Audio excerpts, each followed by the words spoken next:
So hello everyone, my name is Chandan Singh और मैं पिछले 5 सालों से एज ए गवर्नमेंट टीचर काम कर रहा हूँ। सो मैंने आपसे वादा किया था कि 5 अप्रैल से क्लासेस स्टार्ट होंगी मैथ और साइंस की।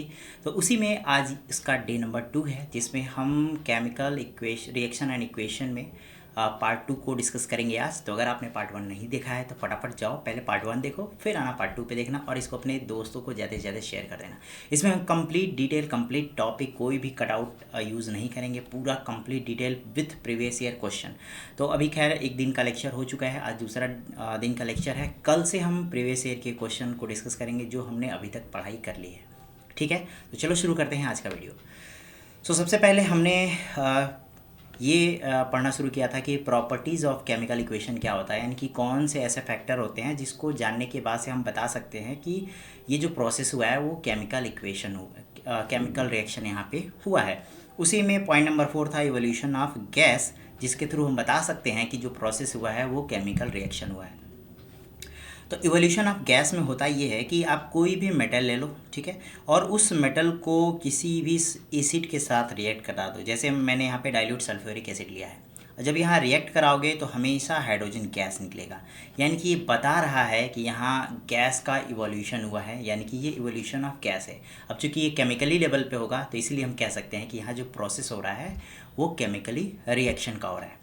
ठीक है, तो इवोल्यूशन ऑफ गैस से हम बता सकते हैं कि कहीं भी केमिकल रिएक्शन हो रहा है। ठीक है, जैसे हमने जिंक ले लिया और H2SO4 सल्फ्यूरिक एसिड ले लिया, जब इन दोनों को रिएक्ट कराया तो ZnSO4 यानी कि जिंक सल्फेट का फॉर्मेशन हो गया, और साथ ही साथ यहाँ पे मैं लिखना भूल गया हूँ H2 गैस रिलीज हो रही, यानी कि हाइड्रोजन गैस रिलीज हो रही है, और उसको इंडिकेशन के तौर पर एरो ऊपर बना देते हैं। क्लियर है, चलो आगे देखते हैं। नेक्स्ट पॉइंट है फॉर्मेशन ऑफ प्रेसिपिटेट। ठीक है, फॉर्मेशन ऑफ प्रेसिपिटेट। अब देखो, जैसे कुछ रिएक्शंस ऐसे होते हैं कि जब हम दो केमिकल्स को आपस में जब मिलाते हैं तो जो सोल्यूशन होता है उसमें पेंदी पर कुछ चीज़ें बैठ जाती हैं। ठीक है, वो घुलता नहीं है, उस सोल्यूशन में वो घुलता नहीं है, डिसॉल्व नहीं होता है, उसको ही कहते हैं प्रेसिपिटेट। ठीक है, अब जैसे कह रहे हैं कि some chemical reaction are accompanied by the formation of precipitate. अब इसके एग्जाम्पल को हम कैसे देखेंगे, तो जैसे हमने नमक ले लिया और इसके साथ सिल्वर नाइट्रेट ले लिया, जब इन दोनों को आपस में मिलाया तो सिल्वर क्लोराइड का जो फॉर्मेशन होगा वही होता है प्रेसिपिटेट, और ये घुलता नहीं है, इसको कितने भी घुलने की कोशिश करेंगे आप घुलता नहीं है। ठीक है, जैसे बालू को आप पानी में घोलोगे तो बालू घुलेगा नहीं, तो वो जो प्रोसेस है ना उसको प्रेसिपिटेट कहेंगे। ठीक है, तो खैर वो एग्जाम्पल यहाँ नहीं देना है, यहाँ पे जो मैं एग्जाम्पल दे रहा हूँ इसी को आपको एग्जाम में लिखना है। तो हमने क्या लिया, NaCl यानी कि सोडियम क्लोराइड ले लिया, और AgNO3 यानी कि सिल्वर नाइट्रेट ले लिया। जब रिएक्शन कराया तो बन गया सिल्वर क्लोराइड और सोडियम नाइट्रेट। क्लियर है, तो यहाँ AgCl क्या है, ये प्रेसिपिटेट है, ये पेंदी पर जाके जमा हो जाएगा। ठीक है, फिर दूसरा रिएक्शन हमने यहाँ दूसरा एग्जांपल भी ले लिया है, जैसे सोडियम सल्फेट लिया है और बेरियम क्लोराइड लिया है, तो ये बेरियम सल्फेट बना रहा है और सोडियम क्लोराइड बना रहा है। तो ये जो बेरियम सल्फेट है ना, यही हमारा फॉर्मेशन ऑफ प्रेसिपिटेट है। क्लियर है, तो ये था फॉर्मेशन ऑफ प्रेसिपिटेट, और ऐसा भी अगर प्रोसेस होता है तो हम कह सकते हैं कि यहाँ केमिकल रिएक्शन हो रहा है। ठीक है, चलते हैं नेक्स्ट टॉपिक पे। सो अभी तक हमने ये तो जान लिया कि केमिकल रिएक्शन क्या होता है और केमिकल चेंजेस क्या होता है, फिर फिजिकल चेंजेस भी हमने देखा था। अगर केमिकल रिएक्शन हुआ है तो उस रिएक्शन को हम रिप्रेजेंट कैसे करेंगे, यानी कि उसको इक्वेशन के फॉर्मेट में कैसे लिखेंगे। तो जब केमिकल जो प्रोसेस होता है या जो केमिकल रिएक्शन होता है उसको एज इक्वेशन के फॉर्मेट में लिखते हैं, उसी को कहते हैं केमिकल इक्वेशन। अब देखो, इसको लिखने के दो तरीके हैं। पहला इन टर्म्स ऑफ वर्ड्स, यानी कि सिर्फ वर्ड को उठा के रख दो, जैसे हमने ले लिया जिंक और उसके साथ H2SO4 ले लिया। ठीक है, तो लिखेंगे जिंक और सल्फ्यूरिक एसिड, उसके साथ बना लिया जिंक सल्फेट, तो ये वर्ड हो गया, इसमें हम सिर्फ वर्ड से रिप्रेजेंट कर रहे हैं। तो ये एक तरीका होता है कि इन टर्म्स ऑफ वर्ड में केमिकल इक्वेशन को रिप्रेजेंट कर दो। दूसरा होता है इन टर्म्स ऑफ सिंबल या फिर फार्मूला के तौर पे, जैसे ये वाला रिप्रेजेंटेशन आप देख रहे हो। ठीक है, तो दो तरीके हैं, पहला याद रखना इन टर्म्स ऑफ वर्ड, दूसरा इन टर्म्स ऑफ सिंबल या फिर फार्मूलाए। क्लियर है, तो यहाँ कह रहा है कि a method of representing a chemical reaction in terms of symbol and formulae of the substance participated is known as chemical equation. जब हम उसको उसके सिंबल्स में, वर्ड्स में अगर रिप्रेजेंट कर देते हैं तो वो जो रिप्रेजेंटेशन होता है उसी को हम कहते हैं केमिकल इक्वेशन। समझ में आ गया, चलो। तो दो मेथड था, पहला इन टर्म्स ऑफ वर्ड, ये देख लेते हैं। कह रहा है कि when a chemical equation is written in terms of word it is called a word equation. जब उसको वर्ड में लिख दोगे ना तो वही वर्ड इक्वेशन है। जैसे हमने जिंक ले लिया था और हाइड्रोक्लोरिक एसिड ले लिया था, इसको बस हमने ऐसी एज इट इज़ उठा के रख दिया, जिंक रखा और हाइड्रोक्लोरिक एसिड रख दिया, क्या बना, जिंक क्लोराइड और हाइड्रोजन गैस। बस इसको हमने वर्ड फॉर्मेट में लिख दिया, इसलिए इसको कहते हैं वर्ड इक्वेशन। ठीक है, दूसरा है in terms of symbol and formulae. अब ये क्या है, तो हम क्या कर रहे हैं, ये जो जिंक है ना, इसको जिंक ना लिख के बस हम Zn लिख दे रहे हैं। ठीक है, Zn, ये भी तो है तो जिंक ही ना। फिर जो हाइड्रोक्लोरिक एसिड है उसको हम HCl के फॉर्मेट में लिख दे रहे हैं। तो हमने क्या किया, इसको एक सिंबल दे दिया, फॉर्मूला दे दिया। ठीक है, अब ये दोनों रिएक्ट करते हैं और जिंक क्लोराइड और हाइड्रोजन गैस बनाते हैं, तो ये भी हमने क्या कर दिया है, फॉर्मूला के तौर पे, सिंबल के तौर पे लिख दिया है। इसीलिए इसको कहते हैं इन terms of symbol and formula. Clear है, तो ये तरीका होता है केमिकल इक्वेशन को लिखने का। चलते हैं नेक्स्ट टॉपिक पे।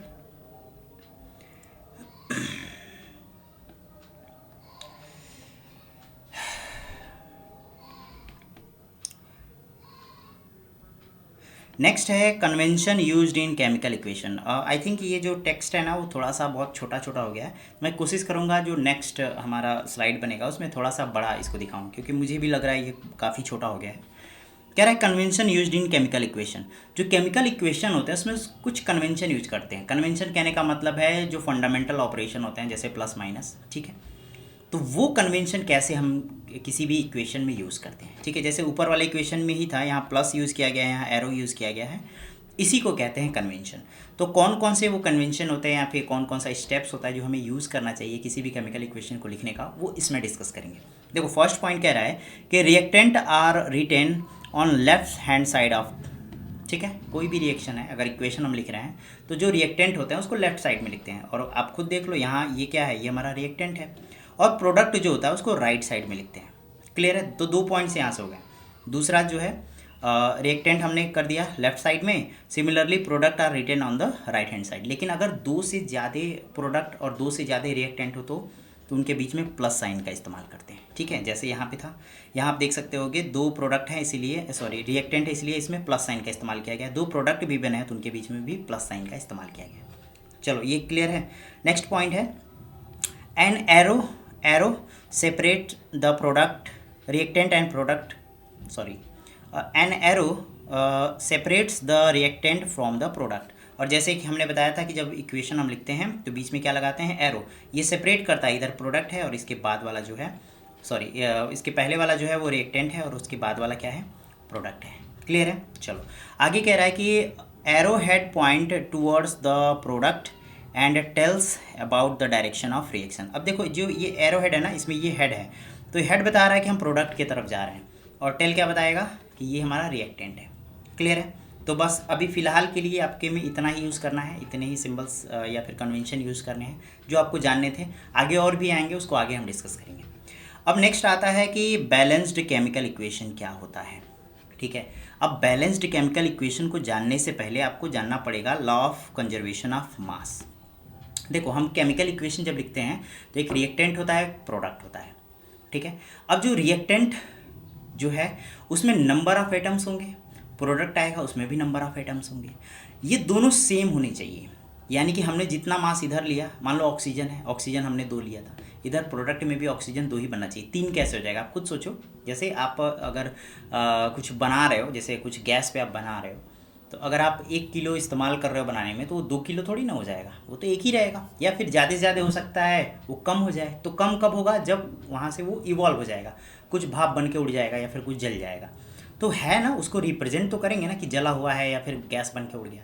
तो वही कहा जाता है कि जो नंबर ऑफ एटम्स हमने प्रोडक्ट में लिया है, सॉरी रिएक्टेंट में लिया है, और जो नंबर ऑफ एटम्स हमने प्रोडक्ट में लिया वो सेम होने चाहिए। इसी को कहते हैं law of conservation of mass. ठीक है, अगर ये होल्ड हुआ, जिस केमिकल इक्वेशन में law of conservation of mass hold होता है, उस इक्वेशन को कहते हैं बैलेंस्ड केमिकल इक्वेशन। ठीक है, सिंपल लैंग्वेज में कहो, यानी कि जितने नंबर ऑफ एटम रिएक्टेंट में लेंगे उतने ही नंबर ऑफ एटम प्रोडक्ट में होने चाहिए। अगर ऐसा होता है किसी भी केमिकल इक्वेशन में, देन वो केमिकल इक्वेशन क्या होगा, बैलेंस्ड होगा। क्लियर है, चलो अब इसको एग्जाम्पल के थ्रू समझ लेते हैं, बट उससे पहले लिख लेते हैं। The equation which contains an equal number of atoms of each element on both side of the arrow is called a balanced chemical equation. जैसे एग्जाम्पल है, हमने मैग्नीशियम लिया, उसको ऑक्सीजन में बर्न कर दिया, तो क्या मिला, मैग्नीशियम ऑक्साइड। ठीक है। तो यहाँ देखो 2 अमाउंट ऑफ मैग्नीशियम लिया है, तो यहाँ भी 2 अमाउंट ऑफ मैग्नीशियम बना है। ऑक्सीजन भी 2 है, ऑक्सीजन है तो एक ही मॉलिक्यूल्स, लेकिन उसमें जो एलिमेंट है वो 2 हमने लिया है।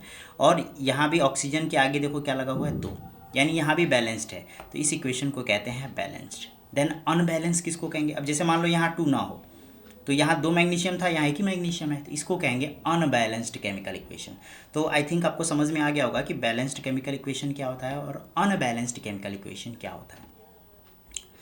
ठीक है, तो यहाँ दिया हुआ है अनबैलेंस्ड केमिकल इक्वेशन। अब इसको बताने की जरूरत नहीं है, आप एग्जांपल से मैं आपको समझा देता हूँ। जैसे हाइड्रोजन है, ऑक्सीजन है, दोनों को कंबाइन किया गया, H2O बना।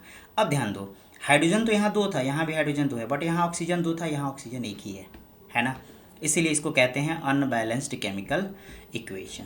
ठीक है, चलो आगे देखते हैं। अगला टॉपिक है बैलेंसिंग अ केमिकल इक्वेशन, और ये मोस्ट इंपॉर्टेंट है। ठीक है, मैं आपको एक क्वेश्चन समझाऊंगा और आप बहुत सारे इक्वेशन को बैलेंस करके देख लेना। फिर जब चैप्टर ख़त्म हो जाएगा तो जब हम क्वेश्चन सॉल्व करेंगे तो उसमें भी बहुत सारे जो इक्वेशन हो गए उसको हम बैलेंस करना सीखेंगे। अभी यहाँ स्टेप समझ रहे हैं, तो इसीलिए मैं एक ही बताऊँगा, आपको प्रैक्टिस करना है। बहुत सारे क्वेश्चन आप उठा के प्रैक्टिस कर लेना। हमने ये तो जान लिया कि जो बैलेंस्ड इक्वेशन होते हैं उसमें नंबर ऑफ मासेस सेम होते हैं दोनों साइड, एरो के दोनों साइड में, यानी प्रोडक्ट साइड भी और रिएक्टेंट साइड भी। हमें बस उसी को ध्यान देना है। ठीक है, अब जैसे हमने लिया है यहाँ आयरन रिएक्ट करा रहे हैं किसके साथ, वाटर के साथ। ठीक है, तो आयरन ऑक्साइड और हाइड्रोजन गैस रिलीज होता है। ठीक है, ये हमने सिंपल एक इक्वेशन लिख दिया है, इसी को बैलेंस करना है। तो सबसे पहले इसका वर्ड फॉर्मूला, ठीक है, हमने आयरन ले लिया, स्टीम या वाटर जो भी कह सकते हैं, इन दोनों को आपस में रिएक्ट कराया, तो क्या बनाया, आयरन ऑक्साइड और हाइड्रोजन गैस बनाया।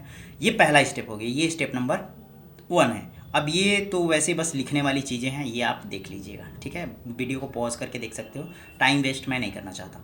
स्टेप 2 में क्या करना है, ये जो हमने वर्ड प्रॉब्लम था इसको हम फार्मूला के फॉर्मेट में लिखेंगे, यानी इक्वेशन जो है वो सिंबल और फार्मूला के फॉर्मेट में लिखेंगे।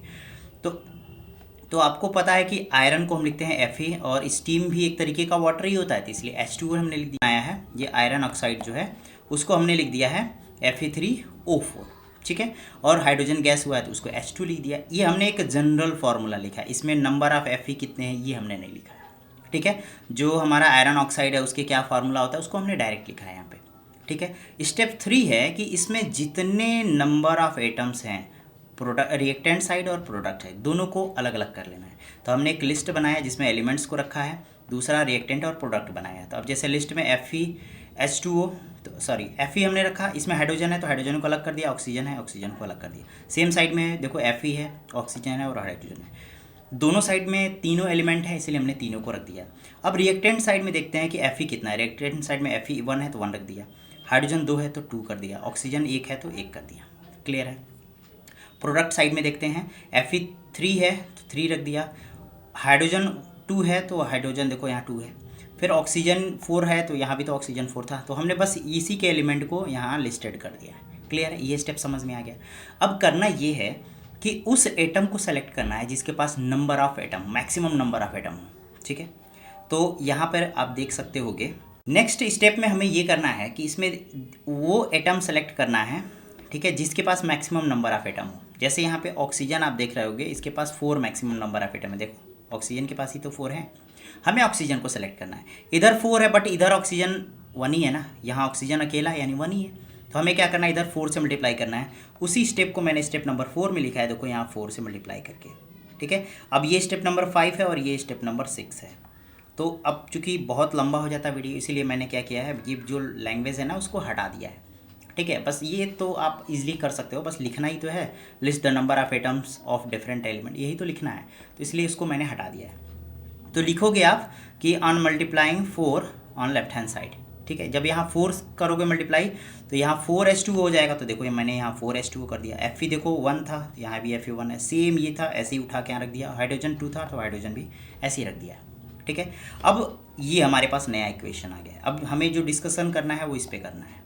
ठीक है, अब हमें मैक्सिमम नंबर ऑफ एटम को देखना है। तो यहाँ देखो ऑक्सीजन तो बैलेंस हो गया ना, अब हाइड्रोजन जो है वो 8 हो गया है, बट यहाँ हाइड्रोजन सिर्फ 2 है, तो हमें क्या करना पड़ेगा, इधर 4 से मल्टीप्लाई करना पड़ेगा। तो नेक्स्ट स्टेप में हमने क्या किया है, इसमें हाइड्रोजन के साथ 4 से मल्टीप्लाई कर दिया। अब हमारे पास ये वाला स्टेप आ गया है, इसमें देख रहे होगे हाइड्रोजन बैलेंस हो गया है, यहाँ हाइड्रोजन बैलेंस है, ऑक्सीजन भी इधर बैलेंस हो गया है। अब Fe यहाँ 3 है, यहाँ Fe1 है, तो क्या करेंगे, यहाँ 3 से मल्टीप्लाई कर देंगे।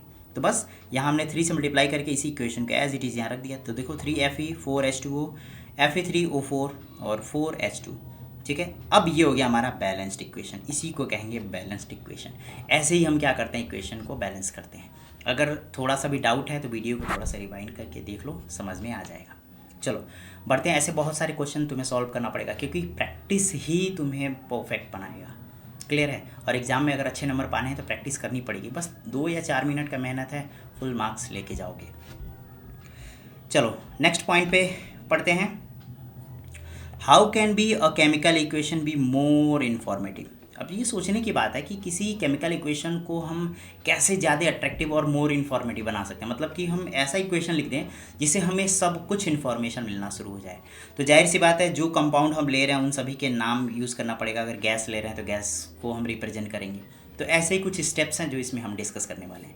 कह रहा है कि by adding some extra information हम क्या कर सकते हैं, उसको मोर इन्फॉर्मेटिव बना सकते हैं। पहला पॉइंट है राइट द स्टेट सिंबल, जैसे कि गैस के लिए S, सॉलिड के लिए भी S, सॉरी गैस के लिए हम यहाँ G इस्तेमाल करेंगे, ठीक है। ये थोड़ा सा गड़बड़ हो गया है, गैस के लिए हम G इस्तेमाल करेंगे, ठीक है। और सॉलिड के लिए S इस्तेमाल करते हैं, लिक्विड के लिए L, और एक्वस सोल्यूशन के लिए AQ इस्तेमाल करते हैं, ठीक है। जैसे मैंने इक्वेशन में शायद रिप्रेजेंट किया था, मैं आपको दिखा देता हूँ कौन सा इक्वेशन है। हाँ, जैसे ये वाला इक्वेशन है, देखो जैसे हमने NH3 लिया है ना, NH3, इसके नीचे छोटू सा देखो G लिखा है, G फॉर गैस, ठीक है। यहाँ भी G लिखा है, G फॉर गैस। देखो यहाँ S लिख दिया, यानी कि ये सॉलिड फॉर्मेट में है, ठीक है। तो हम इससे और ज़्यादा इन्फॉर्मेटिव हम बना सकते हैं किसी भी इक्वेशन को। नेक्स्ट पॉइंट है indicate the gas evolved in the reaction by this arrow. अगर कोई गैस रिलीज़ हो रही है तो बस उस गैस के बगल में ऐसे एरो बना दोगे तो ये बताएगा कि वहाँ से गैस रिलीज़ हो रही है, मतलब वो गैस निकल रहा है, ठीक है। जैसे ऊपर वाला इक्वेशन था, ये हाइड्रोजन था ना, इसके बगल में हमको ऐसे एरो बनाना था, ये बताएगा कि यहाँ से हाइड्रोजन जो होती है वो रिलीज़ हो रही है। क्लियर है। नेक्स्ट पॉइंट है indicate the precipitate by this. अब देखो जो पेंदी पे जाके बैठ गया वो प्रेसिपिटेट ही तो होता है, तो उसके लिए बस ये डाउन एरो बना देंगे, ठीक है। जैसे हमने पढ़ा था ना फॉर्मेशन ऑफ प्रेसिपिटेट, तो कहाँ गया फॉर्मेशन ऑफ प्रेसिपिटेट, हाँ ये रहा। तो इस पे हम ऐसे डाउन एरो बना देंगे ना, तो ये बताएगा कि ये जो है वो प्रेसिपिटेट है, ये कंपाउंड जो है वो प्रेसिपिटेट है। नेक्स्ट पॉइंट है mention the heat evolved by plus sign and heat absorbed by minus sign on the product side. अब जैसे मान लो हमने जैसे राइज ऑफ टेम्परेचर हमने देखा था, ठीक है। तो जैसे मान लो कोई रिएक्शन में हीट हम एक्स्ट्रा दे रहे हैं, अगर मान लो इधर हीट निकल रहा है, ठीक है, तो यहाँ प्लस में हीट कर देंगे। लेकिन अगर रिएक्शन को स्टार्ट करने के लिए हमको हीट की ज़रूरत पड़ती है तो इधर माइनस में हीट कर देंगे, ठीक है। और मैंने आपको बताया था कि अगर इसी को इधर लेके आएंगे तो यहाँ प्लस हीट हो जाएगा, तो यहाँ से ये जो हीट है वो गायब हो जाएगा, ठीक है। तो प्रोडक्ट साइड में ही अगर हम हीट रिलीज़ कर रहे हैं तो वहाँ प्लस में हीट लिखेंगे, लेकिन अगर हीट दे रहे हैं तो वहाँ माइनस में हीट लिखेंगे, ठीक है। सेम काम इधर भी कर सकते हैं। अगर हीट रिलीज़ हो रही है तो यहाँ माइनस हीट करोगे, अगर हीट देना पड़ रहा है तो यहाँ प्लस में हीट करोगे, ठीक है। उम्मीद करता हूँ दोनों चीज़ें समझ में आ गई होंगी। चलो नेक्स्ट पॉइंट देखते हैं। कह रहा है mention the reaction condition temperature as T degree Celsius या फिर Kelvin, pressure as ATM and catalyst ETC above and below the arrow. अब देखो जैसे मान लो हमने कोई रिएक्शन कराया, ठीक है। मान लो यहाँ हमने 100 डिग्री सेल्सियस को दिया तो यहाँ लिख देंगे 100 डिग्री सेल्सियस, या फिर मान लो 200 केल्विन पे हमने इसको गर्म किया तो यहाँ 200 केल्विन लिख देंगे, या फिर मान लो हमने KMnO4 यहाँ पे कैटलिस्ट के तौर पे यूज़ किया, यानी रिएक्शन को स्टार्ट करने के लिए हमने कुछ मिलाया इसमें, तो वो एरो के ऊपर इस्तेमाल करते हैं। क्लियर है। नेक्स्ट पॉइंट है when reactants are converted into product and product can not be converted back to the reactant then the reaction is called irreversible reaction. देखो इरिवर्सिबल रिएक्शन ये होता है, जैसे मान लो हम क्या कर रहे हैं कि दूध है, ठीक है, दूध को फाड़ के हम पनीर बना रहे हैं, क्या वापस से पनीर से वो दूध बन जाएगा? नहीं बन पाएगा। यानी कि किसी रिएक्टेंट को अगर प्रोडक्ट में कन्वर्ट कर दे रहे हो और वो प्रोडक्ट वापस से रिएक्टेंट में कन्वर्ट नहीं हो रहा है, इस रिएक्शन को करते हैं इरिवर्सिबल रिएक्शन, ठीक है। उसको हम सिर्फ और सिर्फ एरो से रिप्रेजेंट करते हैं। जैसे अभी तक हमने जितने रिएक्शन पढ़ा है वो इरिवर्सिबल रिएक्शन है, ठीक है। कुछ ऐसे भी रिएक्शन होते हैं जैसे बर्फ़ है, ठीक है, सॉरी पानी है, पानी को ठंडा करो पानी को ठंडा करोगे तो वो बर्फ़ में बन जाएगा, लेकिन वापस से बर्फ़ को थोड़ा सा गर्म करोगे तो वो वापस में पानी में कन्वर्ट हो जाएगा, वाटर में कन्वर्ट हो जाएगा। तो ये क्या हो रहा है कि प्रोडक्ट से रिएक्टेंट से प्रोडक्ट बन रहा है और वापस से प्रोडक्ट से रिएक्टेंट बन जा रहा है। तो ऐसे रिएक्शन को रिवर्सिबल रिएक्शन कहते हैं। जो वापस से प्रोडक्ट से रिएक्टेंट बन जाए उसको रिवर्सिबल रिएक्शन कहते हैं, और जो ना बन पाए उसको इरिवर्सिबल रिएक्शन कहते हैं। तो जो इरिवर्सिबल रिएक्शन होता है उसको सिंपल एरो से रिप्रेजेंट करते हैं, और जो रिवर्सिबल रिएक्शन होता है उसको हाफ एरो बट ऊपर नीचे ऐसे पैरेलल लाइन से रिप्रेजेंट करते हैं। क्लियर है, समझ में आ गया? अगर ये एरो दिखा मतलब समझ जाना रिवर्सिबल रिएक्शन है, अगर ये वाला दिखा तो वो इरिवर्सिबल रिएक्शन। जैसे अभी तक हमने सिर्फ इरिवर्सिबल रिएक्शन के बारे में पढ़ा है, ठीक है। यहाँ पे सिर्फ इंट्रोडक्शन पढ़ना है, इसको डिटेल में आपको क्लास 11th में पढ़ना है।